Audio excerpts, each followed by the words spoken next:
Hey guys, welcome to still learning. हमारी series चल रही है लिटरेरी थ्योरीज की। तो आज हम डिस्कस करेंगे मार्क्सिज्म। मार्क्सिज्म क्या है? मार्क्सिज्म थ्योरी और Marxist criticism is based on the ideologies of Karl Marx या आइडियोलॉजी ऑफ कार्ल मार्क्स का नाम आप सबने सुना होगा।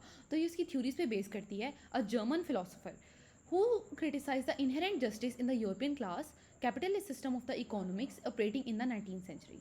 19th सेंचुरी में कैपिटलिस्ट सिस्टम था और उसके अंदर ये था कि जो हाई क्लास पीपल थे वो लो क्लास के राइट्स को बहुत बुरी तरह से ट्रीट करते थे, तो वो यूजर्व कर लेते थे उनके राइट्स। जो लेबर क्लास थी वो काम कर करके थक जाती थी, लेकिन उसके सारे बेनिफिट्स हाई क्लास को मिलते थे और मार्क्स इसके बहुत अगेंस्ट था। तो इसके दो बेसिक गोल्स हैं। पहला, Marxism aim to expose the contradiction of the capitalism. वो चाहता था कि वो जो कॉन्ट्राडिक्शंस हो रही हैं कैपिटलिज्म की वजह से वो उनको एक्सपोज करे।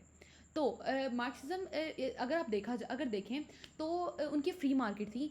उसके अंदर जो लेबर था वो सारा कुछ बना के बेचता था, लेकिन उसके पास इतना भी राइट नहीं था कि वो अपनी खुद की बनाई हुई चीज़ की प्राइस डिसाइड करे। ये काम भी उसके लिए कैपिटलिस्ट ही करते थे। Marxism is meant to introduce a pathway for creation of the communist society. जैसा कि मैंने आपको पहले बता दिया कि वो कैपिटलिज्म के अगेंस्ट था और वो चाहता था कि कम्युनिस्ट सोसाइटी बने ताकि लेबर क्लास को उनके राइट्स मिल सकें। अब सबसे पहले क्लास क्या है? Class is a grouping of people with a similar social situation, जिनकी सोशल सिचुएशन सेम होती है रिगार्ड टू लेबर एक्सचेंज। जो भी उनका लेना देना या उनकी जैसी वो लाइफ गुजार रहे होते हैं उसके अकॉर्डिंग वो लोग मिलके एक क्लास बनाते हैं। जैसा कि हमारे यहाँ पे है, हमारे यहाँ पे हाई क्लास है, एलीट क्लास है, मिडिल क्लास है, लोअर क्लास है। वैसे ही उसने दो क्लासेस दी थी, एक प्रोलेटेरिएट और दूसरी बुर्जुआजी। प्रोलेटेरिएट वो क्लास थी जो कि लेबर ऑफ द कंट्री थी। उनके पास अपने खुद के रिसोर्सेज नहीं थे, इसलिए वो किसी दूसरे के लिए काम करके चीज़ों को प्रोड्यूस करते थे और उनको कहा जाता है हैव नोट्स, कि उनके पास नहीं है। दूसरी थी बुर्जुआजी। बुर्जुआजी वो लोग थे जो कि ओनर्स थे, उनके पास सफिशिएंट प्रॉपर्टी थी जिससे वो वेल्थ जनरेट कर सकते थे। उनको हम कहते हैं हैव्स। तो बुर्जुआजी हैव्स हैं और प्रोलेटेरिएट हैव नोट्स हैं सोसाइटी के। और मार्क्स और एंगल्स ने इस चीज़ को नोट किया कि जो प्रोलेटेरिएट है वो बुर्जुआजी से ऑप्रेस होते हैं जब कैपिटलिस्ट सिस्टम होता है, और वो चाहते थे कि ऐसा ना हो, जो कंट्रोल है वो प्रोलेटेरिएट के हाथ में आना चाहिए क्योंकि सारा काम तो वो कर रहे हैं। इसमें से दो तरह की डिवीजन दी थी इस सोसाइटी के अंदर। पहली है सुपर स्ट्रक्चर और दूसरी है बेस। सुपर स्ट्रक्चर बेसिकली सारे इंस्टीट्यूशंस है, रिलीजन है, मीडिया है, पॉलिटिक्स है। तो आप कह सकते हैं कि सारे इंस्टीट्यूशन इसमें फॉल करते हैं सुपर स्ट्रक्चर में।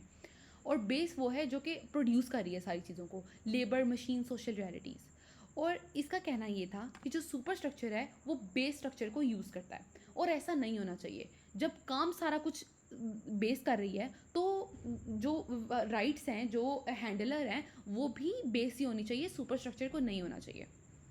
जब भी हम इस थ्योरी को किसी टेक्स्ट पे अप्लाई करते हैं तो हम कुछ क्वेश्चंस देखते हैं कि इसका ऑथर कौन है, हु इज़ ऑथर, उसकी कंडीशंस क्या हैं, क्लास क्या है, उस क्लास ऑफ ऑथर्स की क्लास क्या है, उस मतलब ऐसा क्या वजह थी जो उस ऑथर ने लिखा, उसके अराउंड क्या था, फॉर हुम इज़ ही राइटिंग, उसकी टारगेटेड ऑडियंस कौन है, लोग वो हैं जिनको ज़रूरत है भी या नहीं है, कैसे लोग हैं, क्यों लिखा है उसने, वाई इज़ ही राइटिंग। दोबारा जो हम बार बार ऊपर क्वेश्चन पूछ रहे हैं कि उसने आखिर लिखा क्यों है। जैसे कि हम देखते हैं कि जो मुगल्स हैं वो राइटर को पैसे देते थे कि हाँ भाई हमारे बारे में बुक्स लिखो, तो वो लोगों के अंदर खुद ही अपनी इमेज फैलाते रहते थे।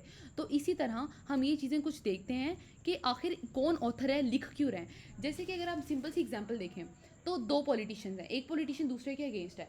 वो उसके किसी एरिया में जाता है, दूसरे पॉलिटिशियन की ओर देखता है कि वहाँ पे कोई मसला है, और वो जाके उसकी जो पॉपुलेशन है उसको जाके कहता है, आग लगा देता है, कहते हैं ना, तीली लगा देता है कि हाँ भाई तुम लोग बात करो इसके खिलाफ। इवन दो कि उस जो प्रोटेस्ट है उससे कुछ नहीं होगा, कोई फ़ायदा नहीं होगा, कोई इतने खास लोग निकलेंगे भी नहीं, लेकिन फिर भी समहाउ कहीं ना कहीं उसके अपने बेनिफिट्स उसके पीछे छुपे होते हैं। तो ये चीज़ें देखने के लिए हम ये क्वेश्चंस करते हैं।